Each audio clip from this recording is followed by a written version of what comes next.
কালি আমি এপাক ফুৰিবলৈ গৈছিলোঁ তিনিচুকীয়ালৈ। ব্যক্তিগত কিছুমান কামো আছিল, যিবোৰ কাম মই ইয়াত বৰ্ণনা কৰিব বিচৰা নাই। আৰু তিনিচুকীয়ালৈ যাওঁতে আমি এজন বিশেষ ব্যক্তিক লগ পালোঁ তিনিচুকীয়া ৰেলৱে জাংচনত। তেখেতক লগ পোৱাৰ সেই মধুৰ স্মৃতিখিনি আপোনাৰ আগত অকণমান বৰ্ণনা কৰিব বিচাৰিছোঁ। আশা কৰিছোঁ আপুনি ভিডিঅ'টো শেষলৈকে চাব। এই ব্যক্তিজনক বহুত ব্যক্তিৰ মাজত বাছি অনাৰ এক বিশেষ কথা আছে। এতিয়া হয় এটা বেলেগ প্ৰসংগলৈ। আপোনাৰ চিনাকি এনেকুৱা কোনোবা মানুহ আছেনে, যি হয়তো কোনোবা এটা উচ্চ পদত কাৰ্যনিৰ্বাহ কৰাৰ লগে লগে মানুহজন পূৰ্বতকৈ পৰিৱৰ্তন হৈ গৈছে? হয়তো আপোনাক দেখিও তেওঁ নেদেখাৰ ভাও ধৰিছে, হয়তো আপোনাক জানিও তেওঁ নজনাৰ ভাও ধৰিছে, বা আপোনাক কৰিব পৰা সহায়টো নকৰি তেওঁ পাশবিক তৃপ্তি লাভ কৰিছে। তেনেকুৱা মানুহ নিশ্চয় আপুনিও লগ পাইছে, যি ধৰণে আমিও মাজে মাজে তেনেকুৱা ব্যক্তি লগ পাই থাকোঁ। কিন্তু কালি তিনিচুকীয়া ৰেলৱে জংচনত যিজন ব্যক্তিক লগ পালোঁ, তেখেতক মই কোনো কালেই চিনি নাপাওঁ, তেখেতক মই কেতিয়াও লগো পোৱা নাই, আৰু তেখেতেও মোক কোনো ধৰণেই নাজানে। দৰাচলতে কথাটো আছিল এনেকুৱা, আমি তিনিচুকীয়াৰ নতুন ৰেলৱে জংচনত নমাৰ পিছত প্ৰস্ৰাৱগাৰ বিচাৰি ফুৰিছিলোঁ। গতিকে হঠাতে এজন ব্যক্তিক লগ পালোঁ। লগ পাই সুধিলোঁ যে প্ৰস্ৰাৱগাৰ কোনফালে আছে।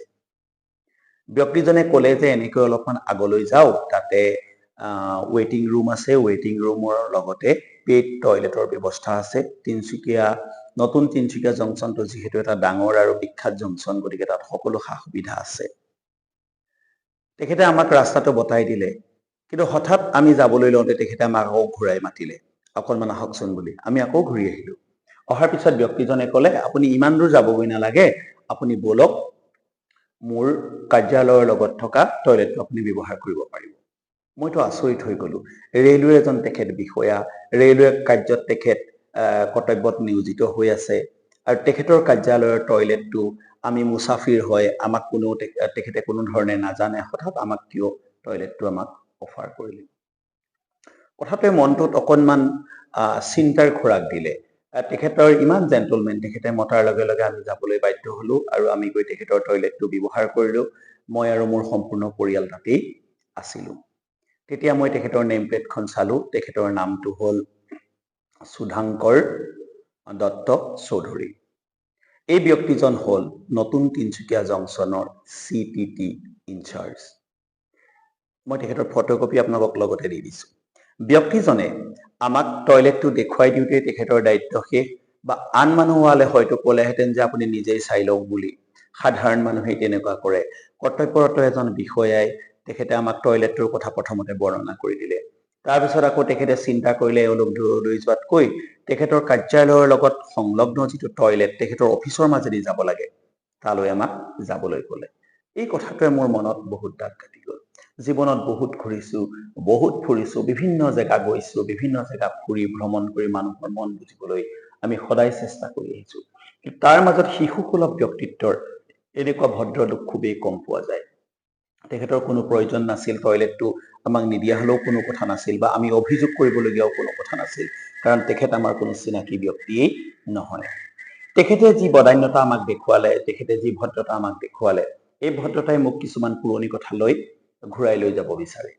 এনেকুৱা ব্যক্তিও দেখিছোঁ, নিজৰ আপোন মানুহ, যি এটা পদবী পোৱাৰ পিছত নিজকে বহুত ডাঙৰ মানুহৰ দৰে ভাবি আচৰণ কৰিবলৈ আৰম্ভ কৰে।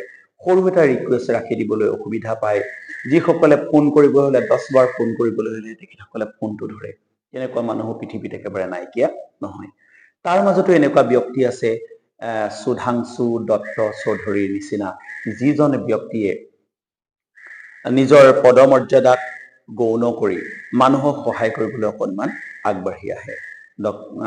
সুধাংশু দত্ত চৌধুৰী ডাঙৰীয়া, আপোনাক যি লগ পাইছিলোঁ খন্তেক সময়ৰ বাবে, সেই সময়খিনি আমাৰ বাবে মধুৰ সময় আছিল। আপোনালৈ আমাৰ ফালৰ পৰা, আমাৰ পৰিয়ালৰ ফালৰ পৰা আপোনাক নমস্কাৰ জনাইছোঁ। আমাৰ পেজটোৰ ফালৰ পৰা আপোনাক নমস্কাৰ জনাইছোঁ। হয়তো আমি যে আপোনাক প্ৰশংসা কৰিছোঁ, হয়তো আমি যে আপোনাক কথা এনেকৈ কৈছোঁ, এই কথাখিনি আপুনি গম নাপাব, কাৰণ আপুনি আমাৰ লগত সংযুক্ত এজন ব্যক্তি নহয়। কিন্তু কোনো যদি ভদ্ৰলোকে সুধাংশু দত্ত চৌধুৰী ডাঙৰীয়াক লগ পাই তেখেতক ক'ব, চিনাকি মানুহে, যে তেখেতৰ ওপৰত এটা ভিডিঅ' বনোৱা হৈছে এনেকৈ, আৰু তেখেতৰ প্ৰতি সন্মান প্ৰদৰ্শন কৰা হৈছে। কাৰণ এইসকল ব্যক্তি সঁচাকৈয়ে সন্মানৰ পাত্ৰ। এইসকল ব্যক্তি আছে কাৰণে পৃথিৱীখন ইমান ধুনীয়া, এই সকল ব্যক্তি আছে কাৰণে আমি গৌৰৱ কৰিব পাৰোঁ যে এতিয়াও মানৱতা আছে, এতিয়াও মানুহ জীয়াই আছে, এতিয়াও শিশুৰ দৰে সহজ সৰল মানুহে পৃথিৱীত বসতি স্থাপন কৰি আছে। Thank you very much. Please stay connected. Keep watching our videos. Don't forget to follow, share and comment.